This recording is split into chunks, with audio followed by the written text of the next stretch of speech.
কি অবস্থা দাদু, আপনার হাওরের ধানগুলি কি আগে ডুবে গেছিল নাকি না? ডুবে গেছে কতটুকু জায়গা ডুবে গেছে? এই বহু জায়গা এই ভাগনা আওয়ার এটা এখন আছে সকালে। এটা কি হাওর? এটা কি হাওর বলে? এটা ভাগনা আওয়ার। পাগনা হাওর। হ্যাঁ, এটা পাগনা। এটা হচ্ছে আপনার পাগনার হাওর। হ্যাঁ। এই হাওরে অনেক অনেক কৃষকের জমি প্রায় পানির তলে গেছে গা। বহু জমি চলেছে, বহু জমি। আপনারা কয়েকের গেছে? আমার কাছে একাল। আপনার মহল, আপনার এই এটা কোন পাড়া, এটা কোন থানা বা এটা দিরাইতা নাই গাজ্জার গাঁও, রবীন্দ্র ইউনিয়ন সমীপুর গাজ্জার গাঁও। এটা আপনার হচ্ছে গিয়ে দিরাই থানা আর রবিনগর ইউনিয়ন।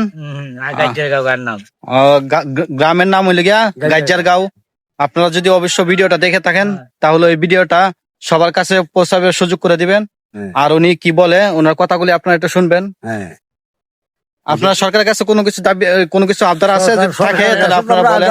আমরা বাঁচতাম আমরা কিবা বাঁচতাম ভবিষ্যৎ আমরা এই নদীগুলা কুদ্দা দিয়ে সাগরে নিয়ে হালাই দিলে পানি ঢুকতো না।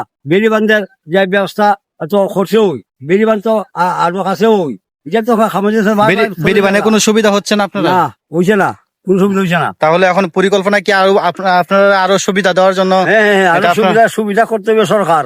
আচ্ছা, সুবিধা ছাড়া কোনো তা আপনার এখানে এমপি কে? এমপি তো হইল নাসির মিয়া। আপনারা এমপির কাছে আবেদন করছেন? আবেদন করছি না, ওইলা খরা আছে আরো। সেই আচ্ছা। এই লোক তো আজ দেখছে তো হাওরবাসীর জন্য যে যে সরকার থেকে যে বরাদ্দ আইছে আপনারা কি কিছু পাইছেন? না, কিছু পাইছি না, কিছু পাইছেন না? কিছু পাইছি না। সরকার থেকে যে বরাদ্দ গুলো আইছে যেন ওনারা সবাই পা। এই ভিডিওটা আপনারা সবাই শেয়ার করে দিবেন। আমি চিৎকার করে কাঁদিতে চাহিয়া করিতে পারিনি চিৎকার।